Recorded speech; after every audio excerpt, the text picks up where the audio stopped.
chosen ones. God said, "Don't be hopeless. God has your back." Have you ever walked into a room and felt like you didn't belong? Ever looked in the mirror and thought, "Why am I so different?" Or whispered a silent question into the void, "God, was I a mistake?" Chosen one, no, you were not a mistake. You were a mystery, designed by divinity. Let me tell you a story, not just any story, but one hidden between the lines of time, etched into the heavens long before your first breath. Centuries ago, prophets wandered the desert, lonely, misunderstood, outcast. Elijah, remember him? The prophet who called down fire from the skies, was hunted, afraid, and begged God to take his life. Why? Because the weight of being chosen felt unbearable. But God did not abandon him. God whispered. He whispered in the silence. And Elijah realized, the ones chosen by heaven are often rejected by earth. And maybe that's why your life has never felt normal. Maybe that childhood pain, that constant sense of being out of sync with the world, it wasn't random. It was refining. You weren't broken, you were being built. So let me ask you, what if your isolation was actually divine protection?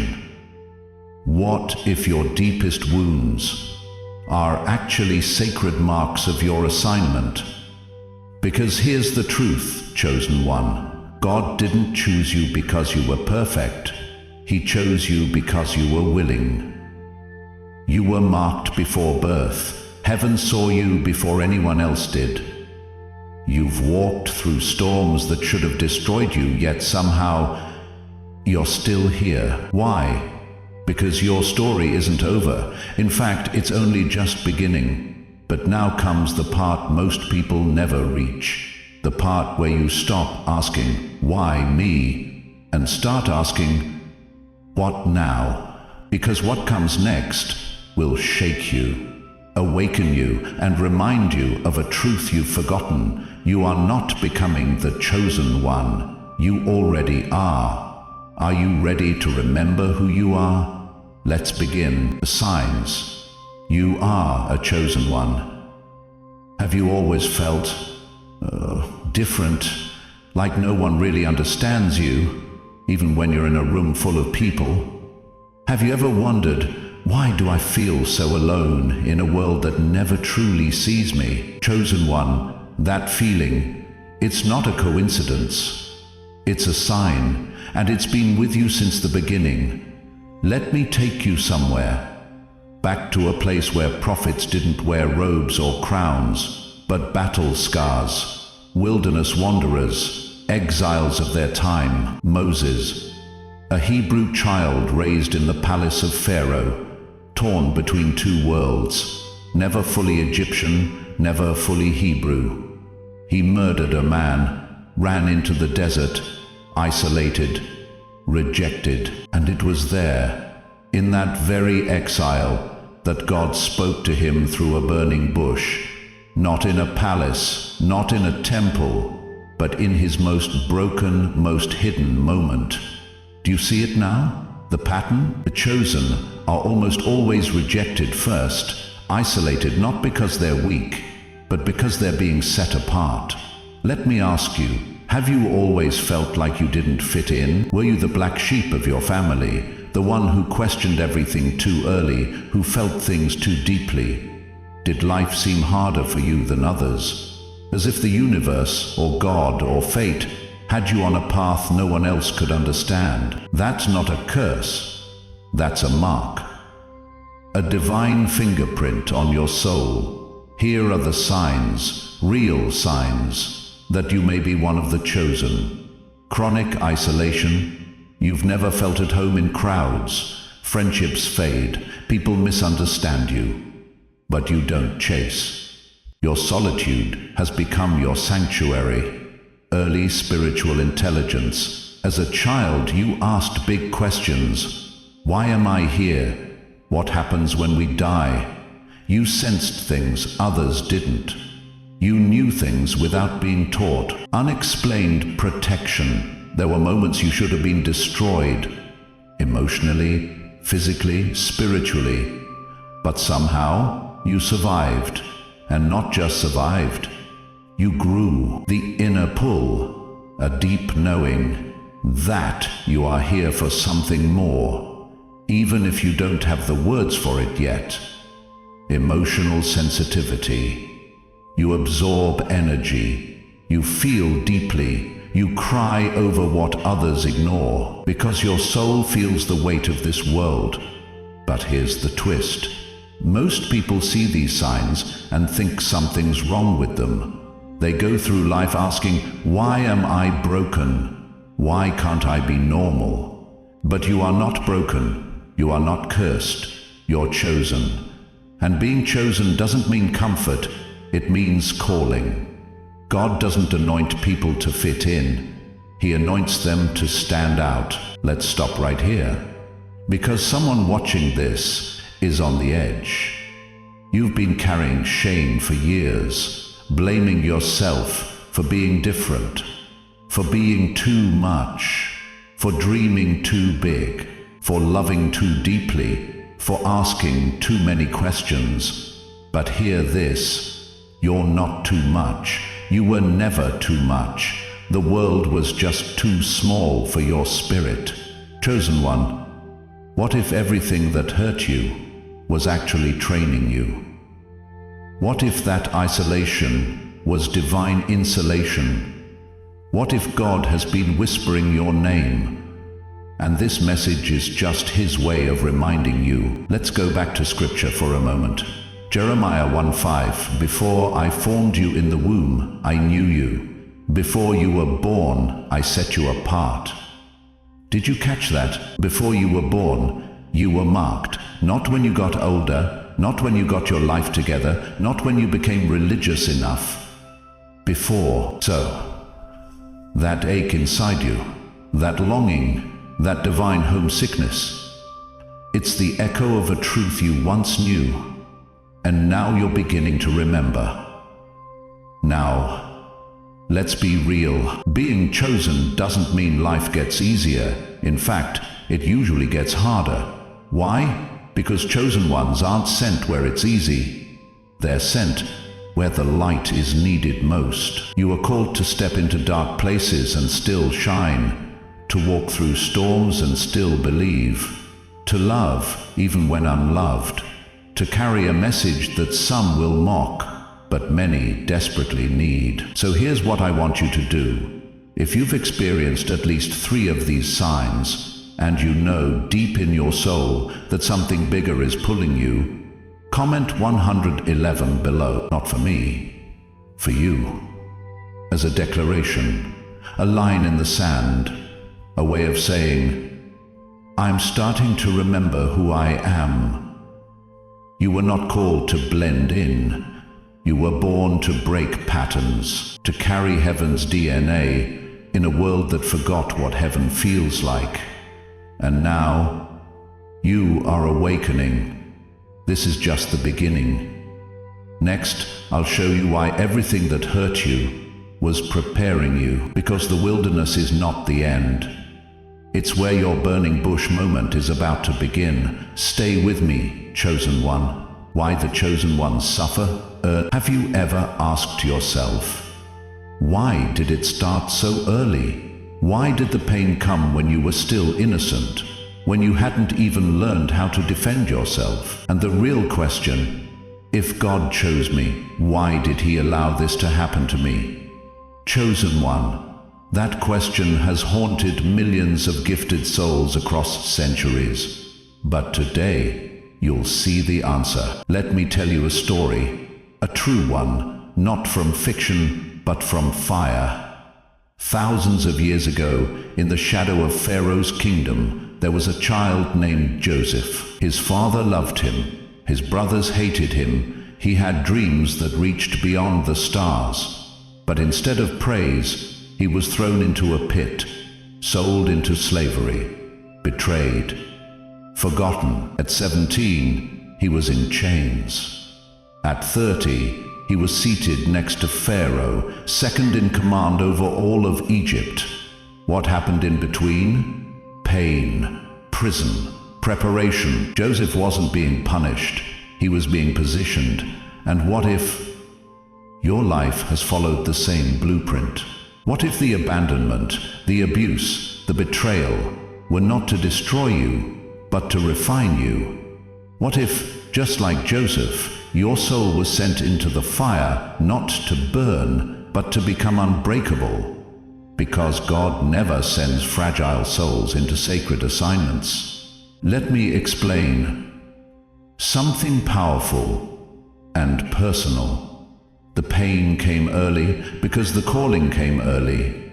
The attack came early because the light inside you was visible, even when you were still small.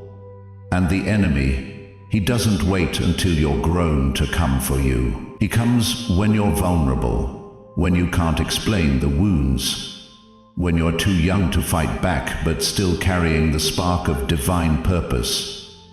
It wasn't your fault, but it was part of the plan. Chosen one, your soul wasn't just born to survive. It was forged to withstand fire. Let me give you a picture. A blacksmith never places raw metal into a crown. He puts it in the furnace again and again until it's ready. The fire doesn't destroy the metal, it reveals its strength. Every strike of the hammer adds shape, precision, power. That's what your pain has been doing all along. You weren't being punished. You were being prepared. The heartbreak, the loss, the loneliness, it wasn't rejection, it was refinement. Now pause with me. Look back at your story, not from a place of pain, but from above it. Do you see the pattern? You were left out, but it made you discerning. You were hurt deeply, but it gave you compassion. You lost what you thought you couldn't live without, and yet you're still here. Why? Because what tried to break you ended up building you. And now, here's a truth few are ready to hear. The greater the calling, the earlier the crushing. If the fire came early, it's because the assignment is heavy. Let me take you to Scripture. Isaiah 48:10.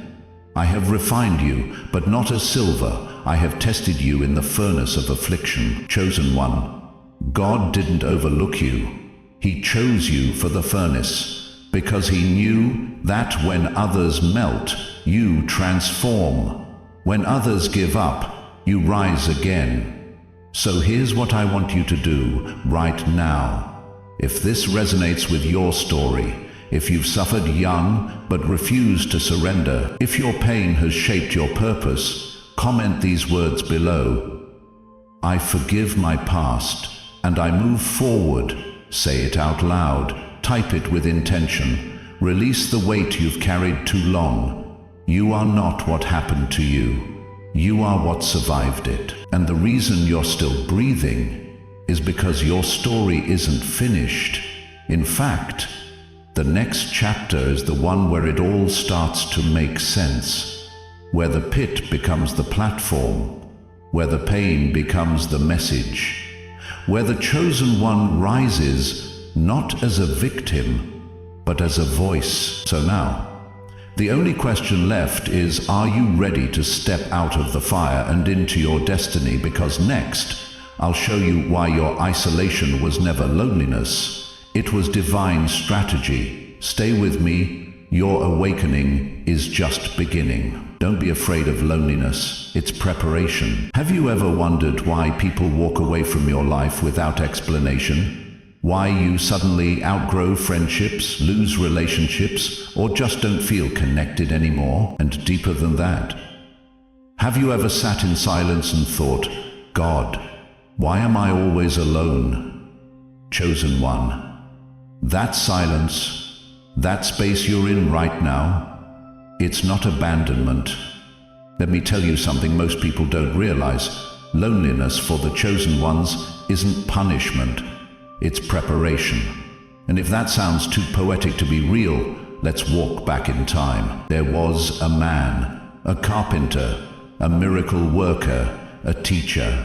But before the fame, before the followers, Jesus, yes, Jesus, was led into the wilderness not by the devil, but by the Spirit of God. 40 days, alone, no disciples, no crowds, no applause, only the desert, silence, hunger, demons. Why? Because before his ministry launched, it had to be refined. Before he walked on water, he had to walk through isolation. What if your wilderness is holy? What if the people who left weren't walking away, but being removed?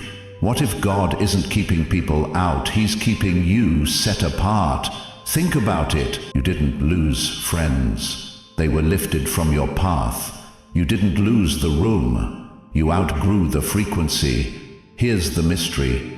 Divine assignments require divine isolation, not because you're weak, but because what's on you can't be diluted by what's around you.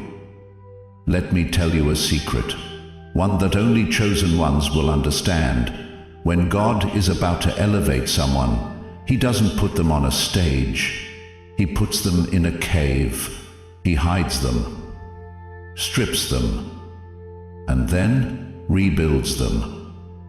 Not for the world's approval, but for heaven's authority. Have you noticed how the silence lately is louder than it's ever been? You scroll your phone, but feel disconnected. You enter a room, but feel invisible. People surround you, but never really see you.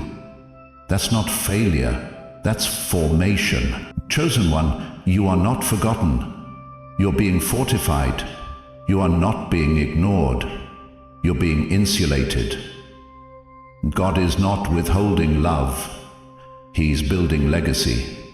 But I'll be honest, this kind of isolation hurts. It feels like exile from the world you once knew, from the people you once laughed with, from the version of you that you once called home. And in that exile, you begin to question everything. Am I too much? Did I push them away? Is something wrong with me? No, and no.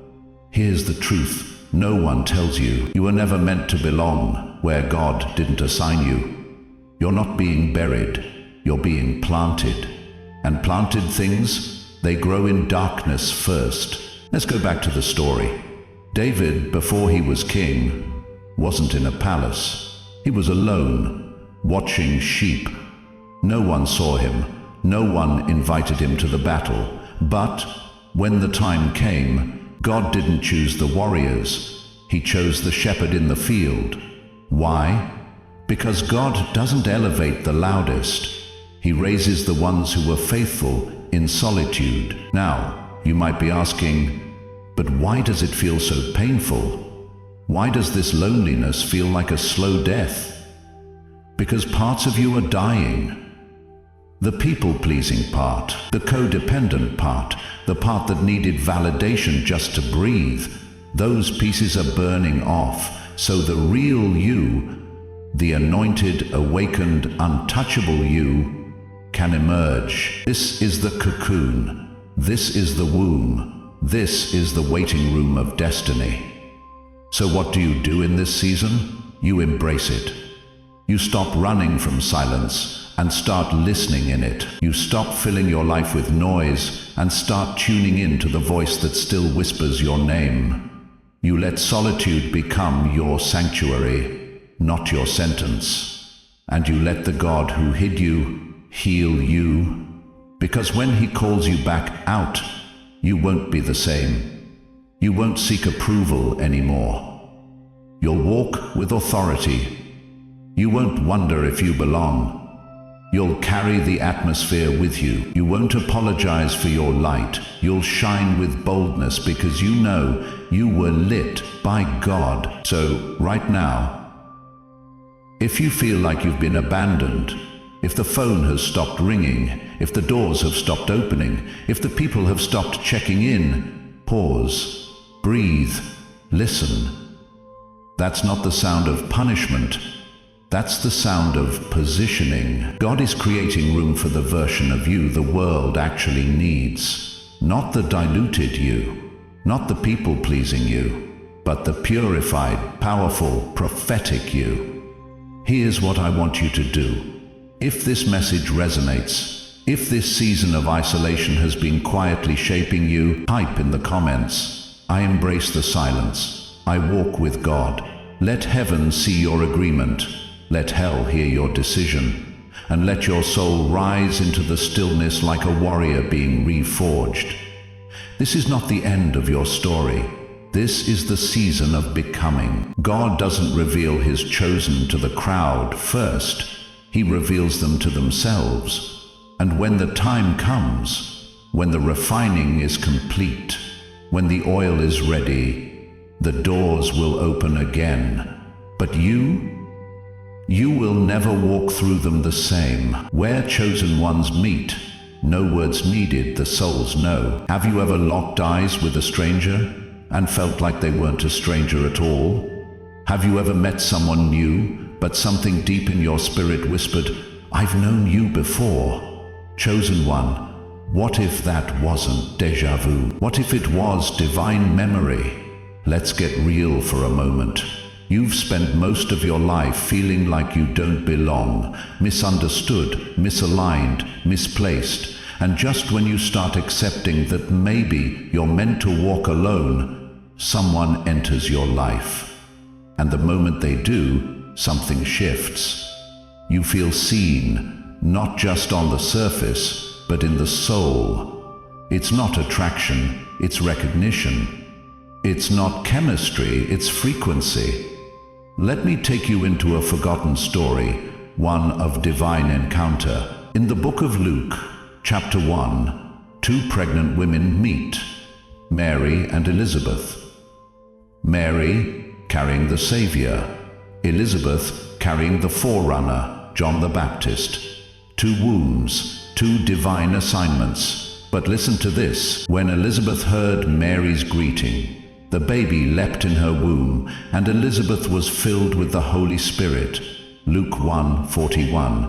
The babies inside of them recognized each other before either of them spoke a word. That's what happens when chosen ones meet. Even in silence, the Spirit moves. Now let's bring it closer. Have you ever met someone and felt an instant calm, an almost ancient familiarity? You couldn't explain it. You didn't plan it, but something in the room shifted, your breath slowed, time slowed, and your spirit whispered, "This is one of us." Chosen one, here's the truth. Divine souls are tuned to divine frequencies. It's like tuning forks. When two instruments vibrate at the same frequency, they resonate, not just with sound, but with spirit. You've felt it before, haven't you? You meet someone and they just get it. You don't need to explain your pain, they've been there. You don't need to justify your dreams, they've seen it too. It's not coincidence, it's alignment. Because the truth is, heaven doesn't just assign battles, it also assigns allies. Let me say something bold. Most of the people around you don't see you. They see your surface, your smile, your effort, your performance. But they don't see the fire you've survived, the calling you carry, the weight you bear in silence. That's why when you finally meet another chosen one, your soul relaxes. It exhales for the first time in years, because finally you are known, not as a role, but as a spirit. Let me ask you something personal. Have you ever met someone and you just started talking like you've known them forever? You skip small talk, you dive into depth. The conversation isn't casual, it's cosmic. If that's happened to you, comment 333 below. Let the world know you felt the frequency. Now, before you romanticize this, let me clarify. This is not always about romance. This is about recognition. It can be a friend, a mentor, a stranger on a train, even someone who only stays for a moment, but shifts your soul forever. Because when chosen ones meet, they activate each other. They say things like, "I don't know why, but I trust you. I feel like I've met you before. I don't usually talk about this, but..." And suddenly healing happens. Purpose is remembered. Callings are confirmed. That's the power of divine resonance. But let me give you a warning. When two chosen ones unite, darkness trembles. Why? Because together your light magnifies, your boldness multiplies, your assignment accelerates. The enemy wants you isolated, confused, distracted, divided, because he knows two awakened souls aligned in God can shift entire atmospheres. So when that connection comes, protect it, pray over it, honor it. Don't overthink it, feel it, and follow the Spirit. Let me give you language for what you're sensing. This is called divine convergence. When your timeline aligns with someone else's in a way you didn't plan, but heaven did. It's God saying, "You're not in this alone," because the road of the chosen is heavy, but he never meant for you to carry it without fellowship. Even Jesus had Simon help carry his cross. So what makes you think you have to carry yours alone? Here's your invitation. Open your heart. Not recklessly, but spiritually. Start listening not just with your ears, but with your frequency. When a soul enters your life and your spirit says, "Pay attention," don't ignore that whisper. So, if you've met someone lately, and it shook something loose in you, if the encounter was brief but unforgettable, if it felt like a puzzle piece finally clicking into place, don't chalk it up to chance. That was heaven saying, "You are not walking alone anymore." Comment 333 if this has ever happened to you. If you've met a soul who felt like a mirror, a message, a missing part. Let's light up this space with testimony, because chosen ones are finding each other again. And the more we recognize one another, the more unstoppable we become. In the next message, I'll show you something even deeper, how your energy speaks before your mouth ever does. Because being chosen isn't just something you carry, it's something the world feels when you walk in the room. Stay close. This is just getting started. Activation signs. When everything starts speaking to you. Have you ever thought of something and it happened the next day? Ever spoken a desire out loud and suddenly the door opened? Have you caught yourself wondering, is it just me, or is the world responding to me differently now? Chosen one, that's not a coincidence. That's a sign. Let's go deep. There comes a moment in the life of every chosen one when the universe stops whispering and starts answering. It's subtle at first. You think of someone and they text you. You pray quietly, and within hours, confirmation shows up. You dream something symbolic, and the next day that exact symbol appears. You feel like you're losing your mind, but in reality, you're finally gaining your senses. This is the moment your activation begins. Let me tell you a story that changed everything for me. A woman reached out once, broken, confused, and scared. She said, "I don't understand what's happening. I think I'm seeing things." I asked her, "What do you mean?" She said, "I keep seeing 444 everywhere. I hear people finishing my thoughts. I write in my journal, and the next day the pastor preaches the same exact words. I'll think about healing someone, and they'll call me out of nowhere needing prayer. Am I crazy?" I said, "No, you're not crazy. You're activated. Chosen one. When your spiritual system activates, everything becomes a mirror. Everything becomes a message. The veil between the natural and the supernatural begins to lift. You start seeing the divine in license plates. You start hearing guidance in music lyrics. Even the wind begins to feel intentional. And here's the part that no one warns you about. The more aligned your spirit becomes, the faster your manifestations arrive. That means your thoughts are no longer private energy.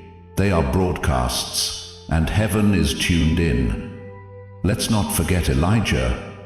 In 1 Kings 18, he prayed for rain. He didn't yell, he didn't chant, he just aligned.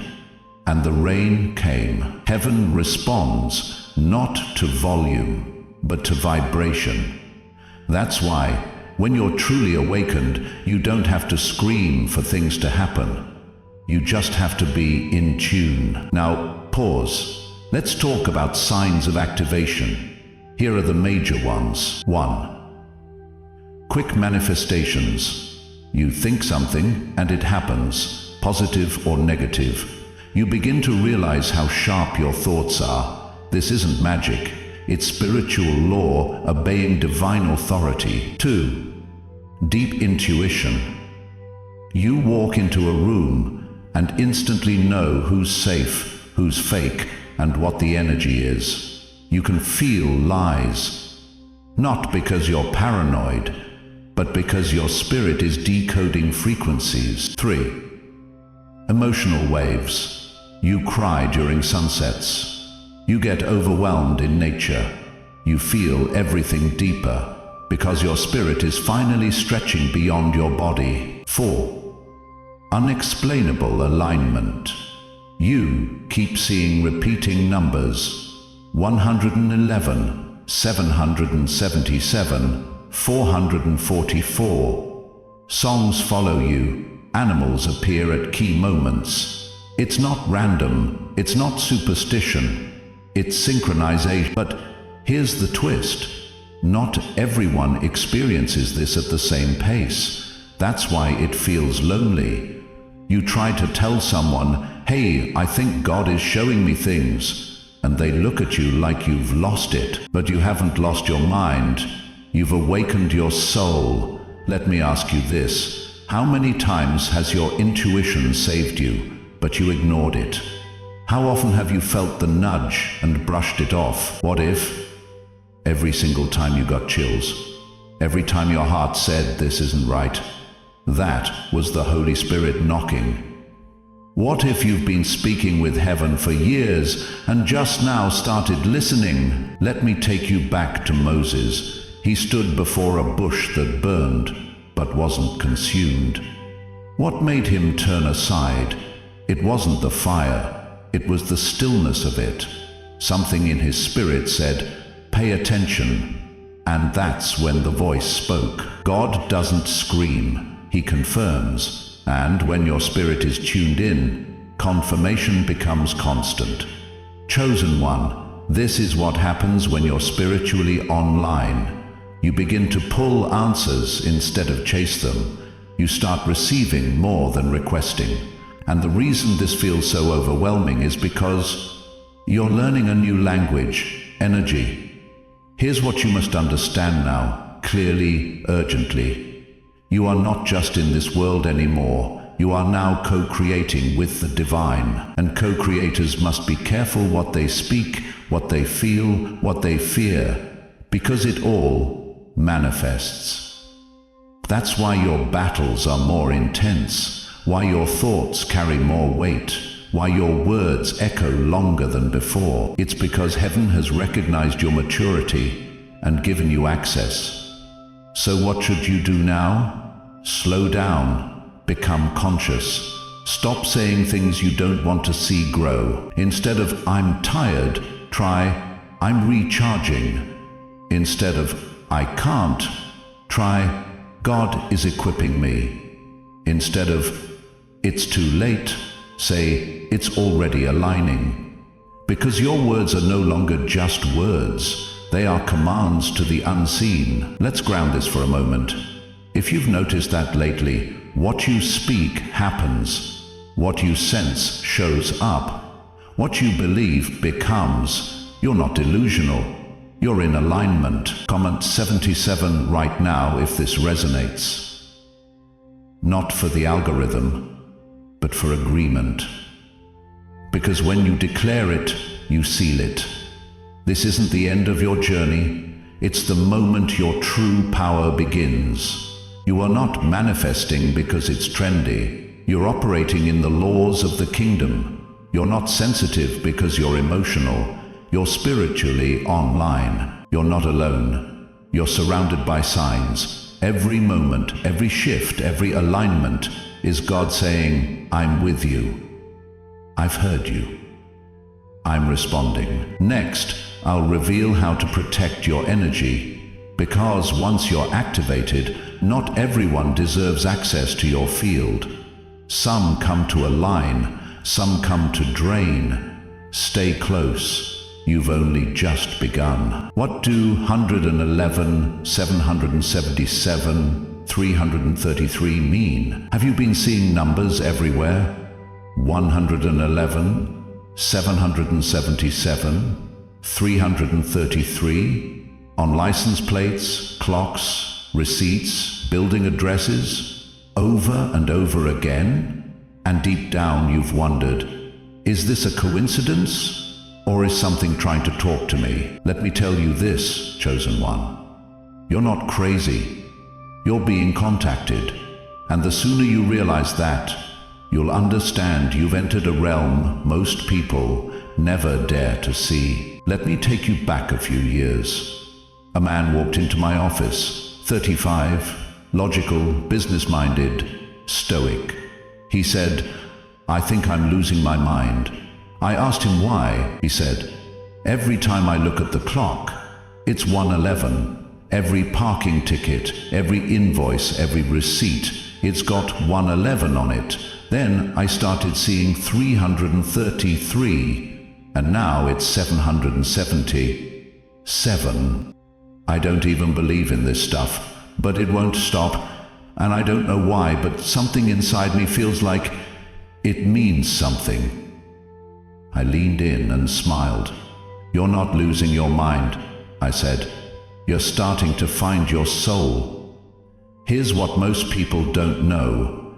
When your spirit becomes attuned, the invisible begins to communicate through the visible. God sends signals, not just in scripture or sermons, but in symbols, patterns, numbers, alignments. And when those repeating numbers start showing up, it means you're listening.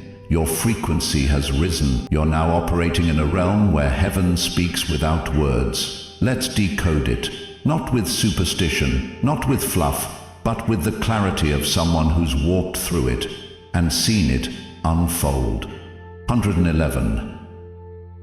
The activation code. When you see 111, the universe is saying, pay attention. Something is shifting. You're being awakened. This is not just a random number. It's a wake-up knock from God, spiritually.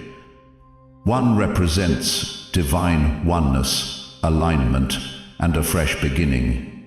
It's the number of conscious creation. Think of it like this. When God said, let there be light, He wasn't just speaking light into existence. He was activating a pattern of creation. That's what 111 does. It means wake up. You are not just experiencing life. You're starting to co-create it. And if you're seeing 111 often, it's a sign that your thoughts, words, and intentions are being mirrored faster than ever. You must be careful what you say, careful what you feel, careful what you allow, because heaven is listening. 333.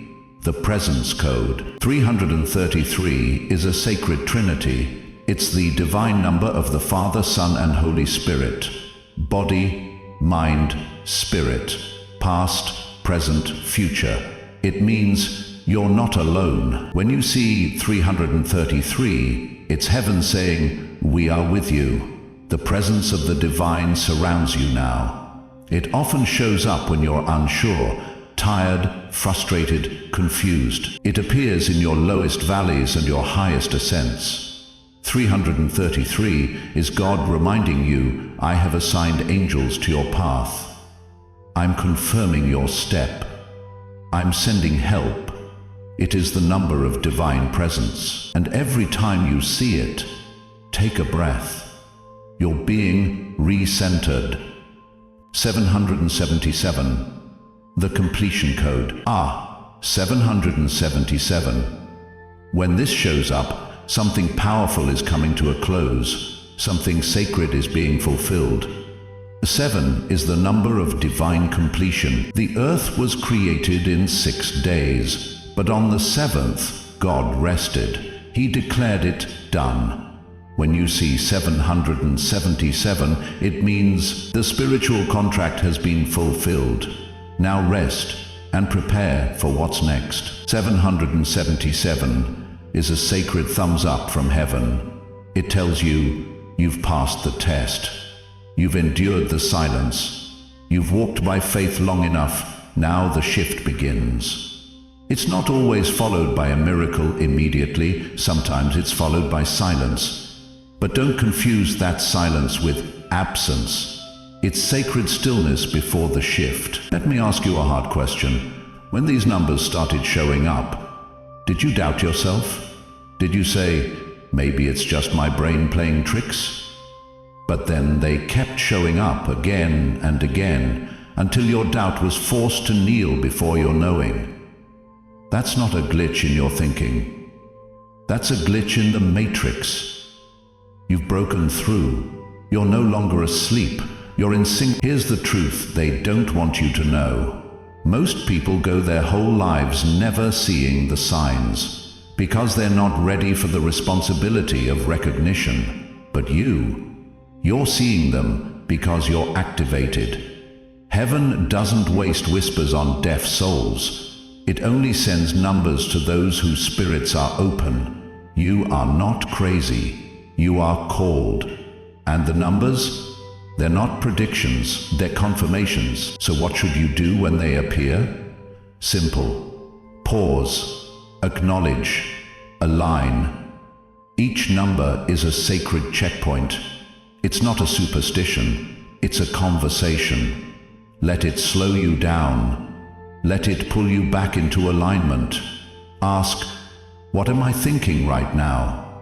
What is God confirming in this moment? The number isn't magic. It's a mirror. Chosen one, you are not hallucinating. You're harmonizing. And the numbers you see are not random digits floating through space. They are fingerprints from heaven, left behind so you'd remember who you are. 111. You're waking up. 333. You are not alone. 777. The promise is near.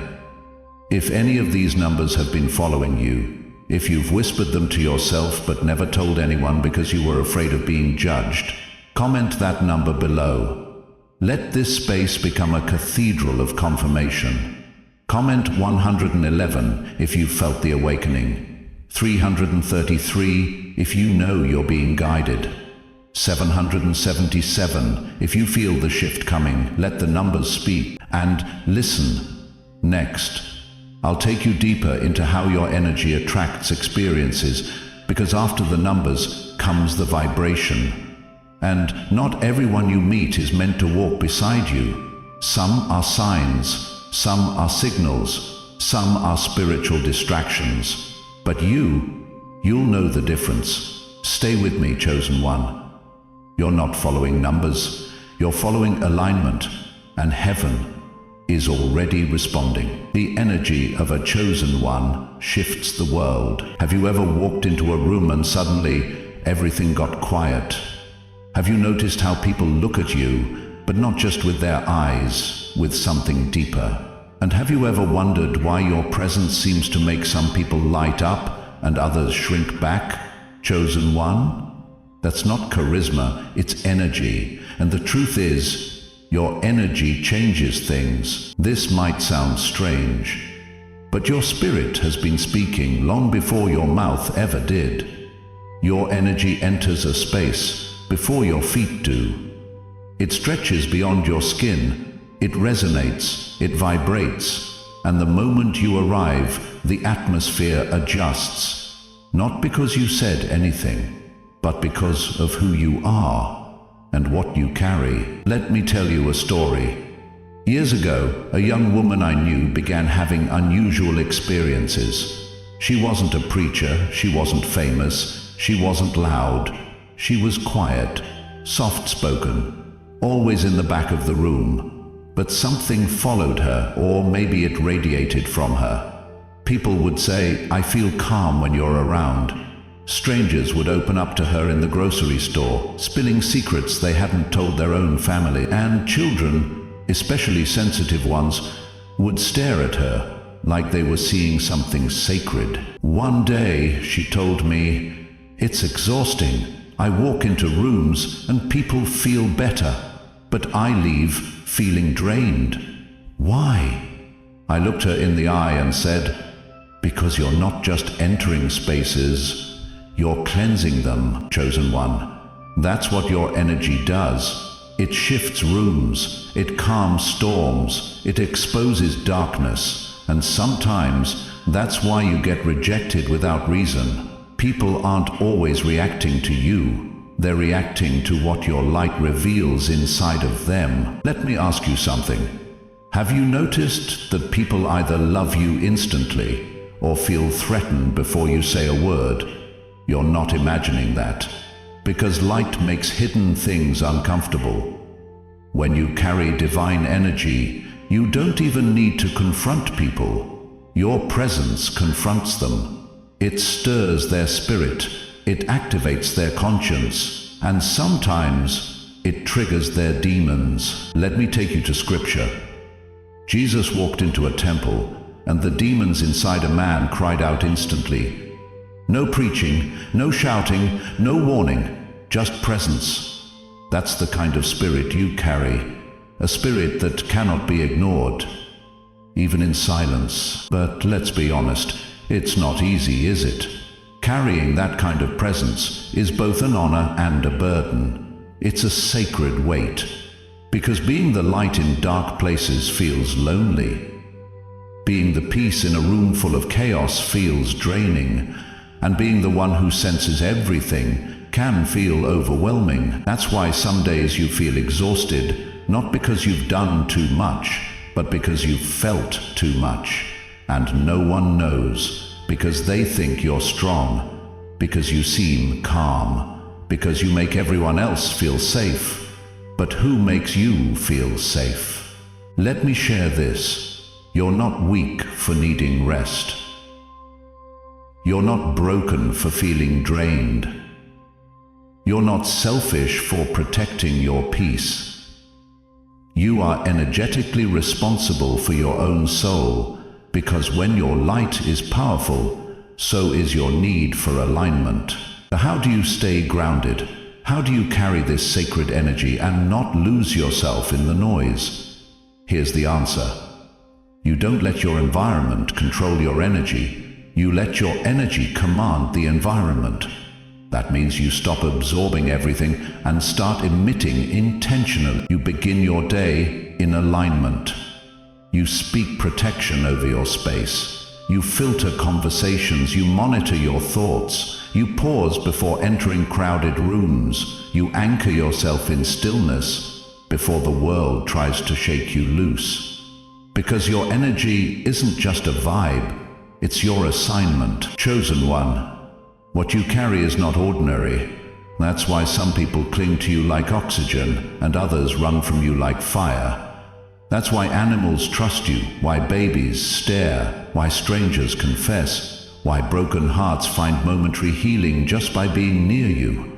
Because your soul is not just existing here, it's operating here. You are a frequency, a field, a spiritual force. And whether you realize it or not, you're walking through this world rearranging atmospheres. But here's the warning. The brighter the light, the more the darkness notices. Don't be surprised when certain people can't stand you, can't look you in the eye, or suddenly ghost you without explanation. They didn't reject you. They rejected their own reflection in your light. Your energy showed them who they really were, and some people aren't ready for that kind of truth. That's why discernment is essential. You don't let everyone access your space. You don't let just anyone speak into your spirit. You don't apologize for setting boundaries that protect your peace. Your energy is sacred. Treat it that way. Let's pause. If this resonates, if you've been feeling things you can't explain, if you've noticed rooms shift, people shift, you shift, it's not a phase. It's a signal. Comment below. I carry sacred energy and I protect it. Let heaven record your awareness. Let your spirit anchor in it. Let this moment be your agreement. And here's how I want you to walk away today. Not overwhelmed, but aware. Aware of your power, aware of your presence, aware of your responsibility, because from this moment forward, you don't just enter rooms, you elevate them. You don't just feel deeply, you discern clearly. You don't just shift energy, you reflect God. In the next message, I'll show you how to guard this sacred energy from false light. Because not everyone who glows is carrying glory. Some carry imitation, some carry distraction, some carry deception. And if you don't learn to discern them, they'll dim what you were born to shine. Stay with me. You're not just glowing, you're transforming. False light. When the enemy hides inside what looks good. Have you ever met someone who seemed perfect at first, only to drain you completely later? Ever felt your intuition scream no, while your mind whispered, but they seem so kind? Have you ever asked, how did darkness find its way into my life dressed like light? Chosen one. The moment your light begins to shine, darkness does not disappear. It adapts. It doesn't knock on the door with fangs and flames. It walks in smiling, quoting scripture, mirroring your dreams. False light is the enemy's favorite disguise. And if you're not awake, you'll welcome it right into your sacred space. Let me tell you a story. There was a woman, heart wide open, newly awakened, finally starting to understand her spiritual power. She had just left a toxic relationship, started healing, journaling, praying again. She told God, send someone who understands me, someone spiritual, someone with light. And someone came. He said all the right things, talked about energy, quoted verses, believed in destiny. He told her, you're different. I felt it the moment I saw you. He seemed supportive, in tune, wise. But soon, something shifted. She started doubting herself, second-guessing her intuition, giving more but feeling emptier. He started playing victim while making her feel guilty for setting boundaries. And one night, in tears, she whispered, why does someone who looks so much like light make me feel so dark inside? Here's the truth she didn't know yet. Not everyone who talks like light walks in it. Some people don't come to walk with you, they come to harvest your glow. In every generation, the enemy learns the language of the awakened. He doesn't show up screaming, he shows up whispering, not in destruction, but in disguise. He doesn't just lie, he mirrors truth, just enough to pass your first layer of discernment. But what he can't mimic is divine frequency. Think back for a second. Have you ever been around someone who sounded spiritual, but your energy said something's off? You smiled, nodded, tried to explain it away, but every time you left their presence you felt drained, confused, smaller, less like yourself. That's not intuition malfunctioning, that's God trying to protect you. Let's go deeper. Even in scripture, Lucifer didn't fall from heaven looking like a demon. He was the most radiant being in the heavens, the angel of light. And that's what makes him dangerous, not because he's obvious, but because he's familiar. Chosen one, when your light gets bright, false lights will try to orbit you. They'll come as friends, mentors, lovers, coaches. They'll echo your language but drain your soul. They'll compliment you only to manipulate you later. They'll offer support but pull you off purpose. And you'll start to feel the signs. Your peace will drop, your sleep will get restless, your confidence will waver. and the person will never seem wrong, but you'll feel off. That's your spiritual radar. Don't ignore it. Let me ask you something serious.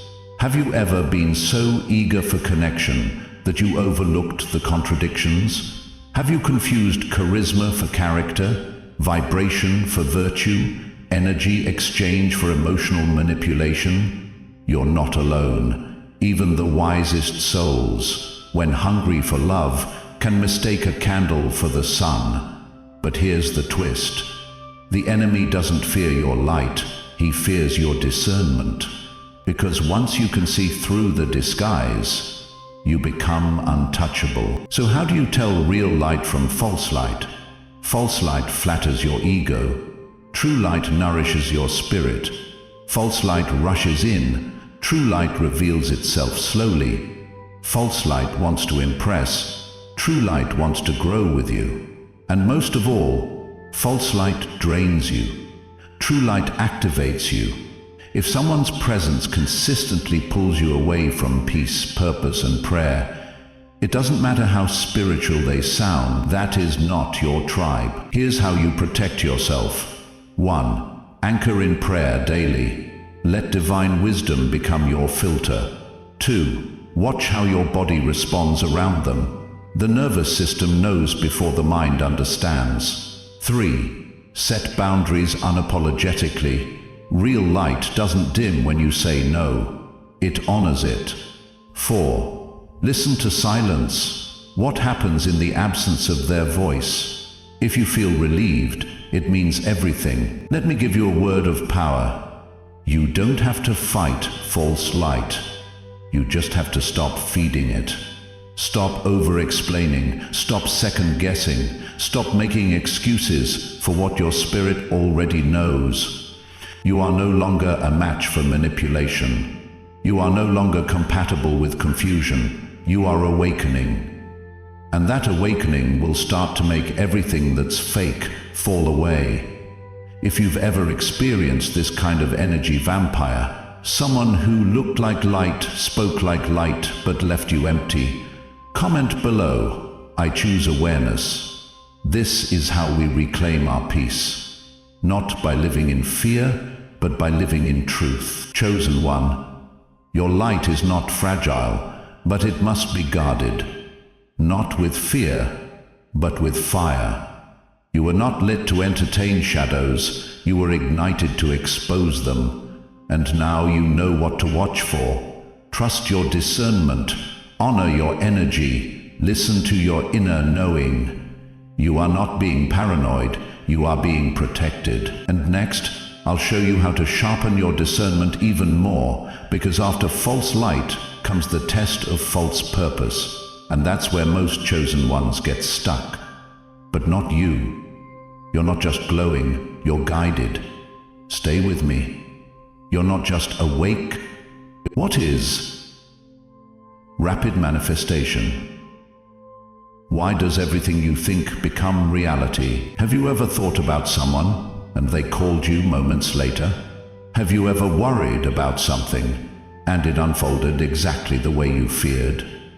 Or whispered a hope to the universe and within hours it became real? Chosen one, this isn't a glitch. It's a signal that you've stepped into a rare spiritual frequency, where the veil between thought and reality has become thin. And it's time you understood what that means. Let me tell you a story. There was a man, quiet, humble, deeply spiritual, but not religious. He wasn't into manifestation or energy or law of attraction. But one day, during a conversation, he said something that made me pause. "It's getting scary," he said. "I'll just think something and then boom, it happens. Sometimes it's small, but sometimes it's huge. And I'm not sure if it's a blessing or a warning." He didn't realize it yet, but what he was describing was the law of reaping on accelerated mode.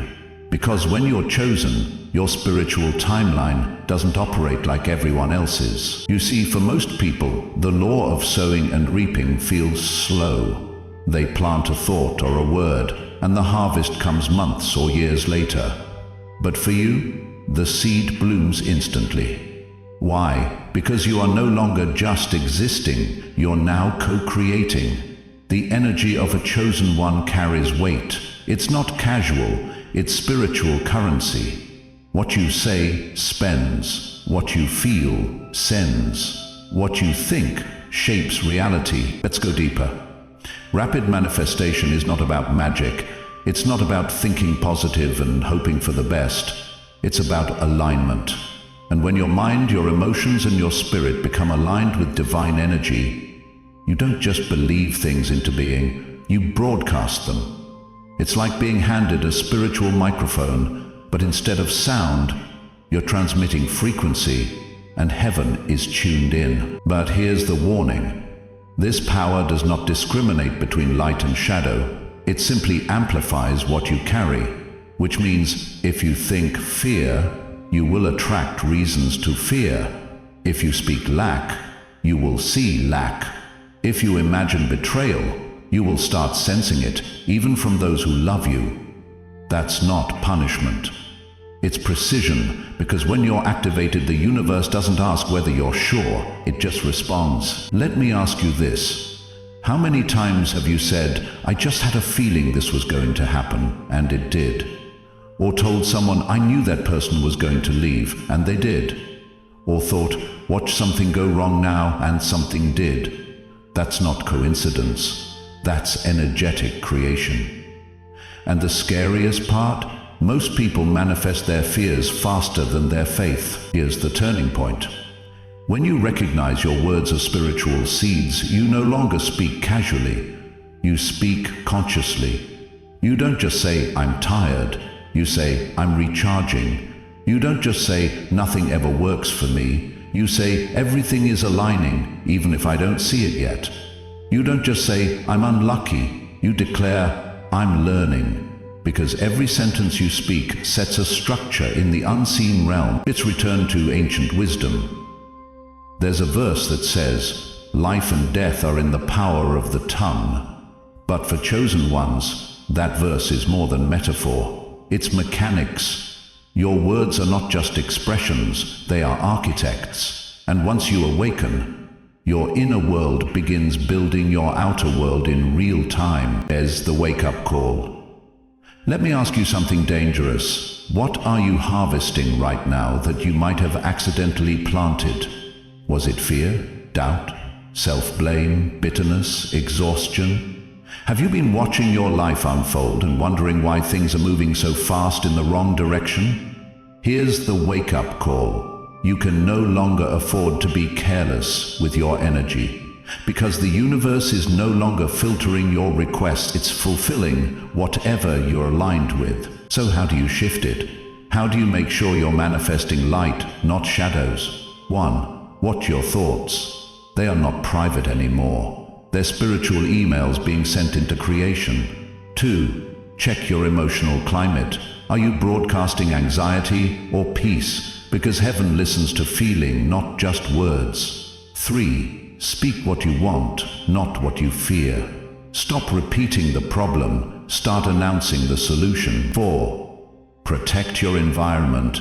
Words are contagious.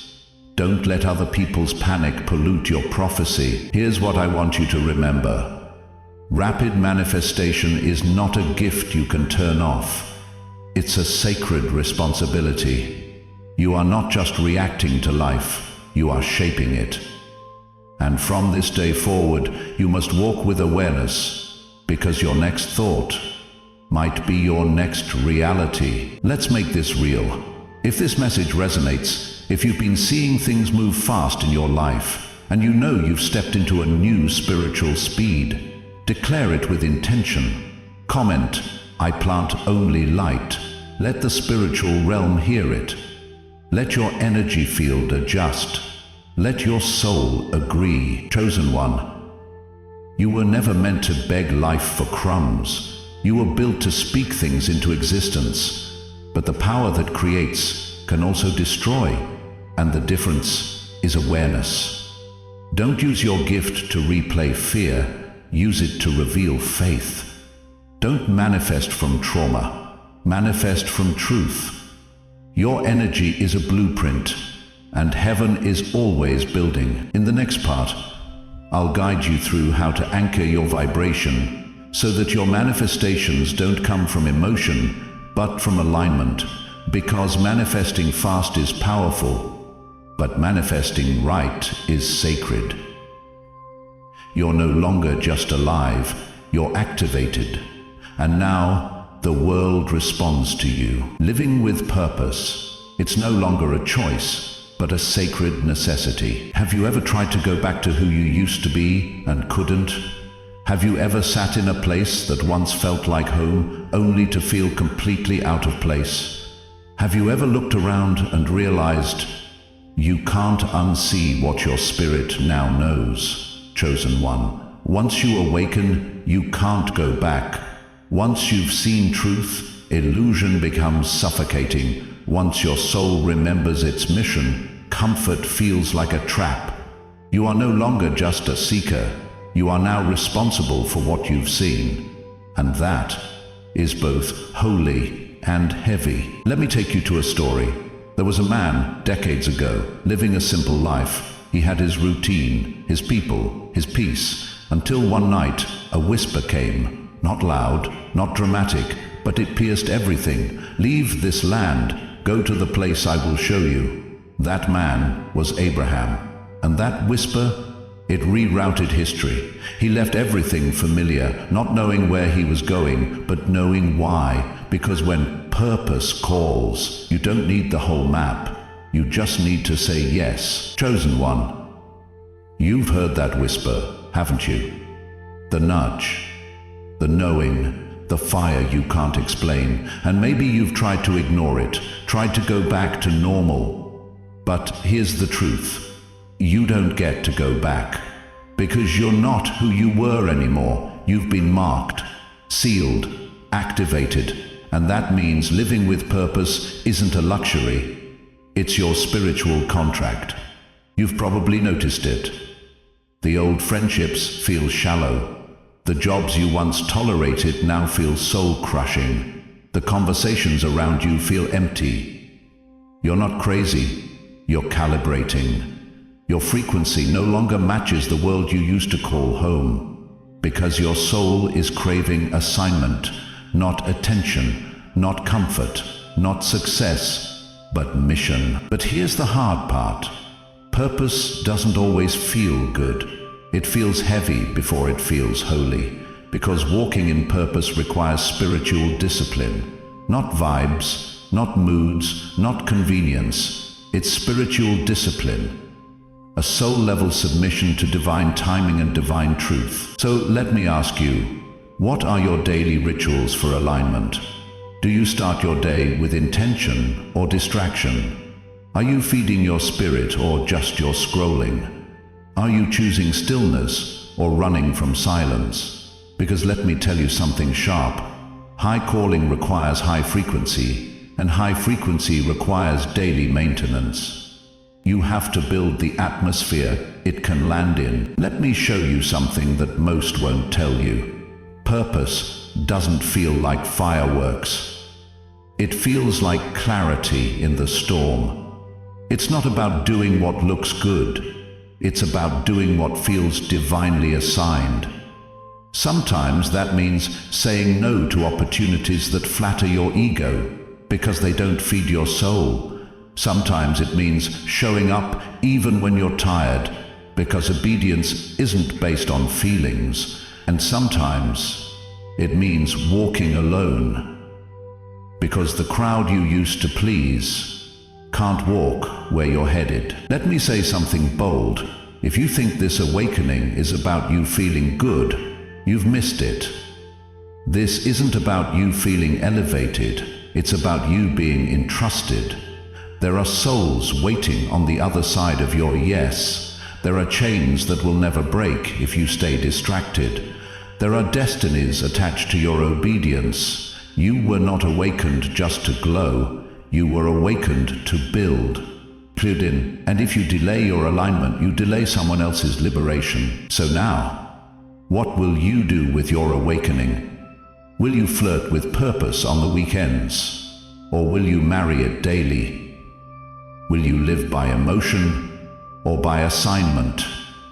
Will you keep explaining your light to people who love their darkness, or will you rise, even if it means rising alone? Let me guide you with truth.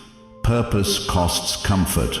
Purpose costs popularity. Purpose costs passivity. But purpose gives you something the world can never replicate: peace in your bones, power in your silence, and heaven behind your every step. You don't need to be perfect, you just need to stay in position. You don't have to have all the answers, you just need to stay available. Because purpose isn't about pace, it's about posture. The posture of surrender, of faithfulness, of alignment. If you've been feeling the pull to live louder, to love deeper, to walk straighter, to speak truth even when it shakes your voice, that's not a coincidence. That's heaven reminding you, you don't just carry a calling, you are the calling. And once you know that, nothing else satisfies. So here's the moment of declaration. If your heart is burning right now, if you know you've been dodging the deeper work, if you feel the Spirit pushing you gently but firmly toward the next level, then write it. Comment below. I accept my soul's responsibility. Let heaven see it. Let your soul record it. Let the angels witness the moment you stopped running. You are not just waking up. You are being positioned, assigned, released. This isn't a season. This is a commission. Live like you've been called. Love like you've been marked. Walk like you've been sent. And don't you dare shrink again. Because the time of hiding is over. The world is waiting, and your soul already knows. There is no going back, only forward with fire. I am no longer afraid. I am awake. Have you ever felt like something inside you broke, but in the most beautiful way? Have you felt the fear melt, not because the danger disappeared, but because you finally remembered who you are? Have you looked in the mirror and whispered, I'm not who I used to be, and thank God for that? Chosen one, this is the moment your soul has been waiting for.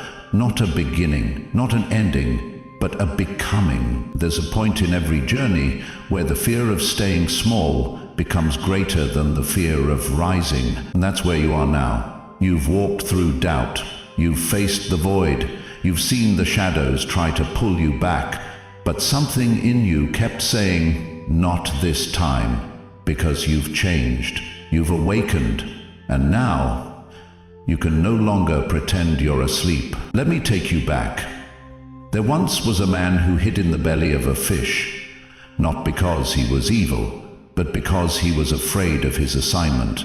His name was Jonah, and even when he ran, purpose followed him. Even when he tried to drown, heaven didn't let him go. Because when you're chosen, you can't outrun your calling. And just like Jonah, many of us didn't want the burden, we just wanted the peace. But now you understand. Peace doesn't come from avoiding your calling, it comes from accepting it. Look back at your own story. You started this journey searching. Then came the signs, then the strange shifts, then the breakdowns that were actually breakthroughs. You went from awareness to acceptance to activation.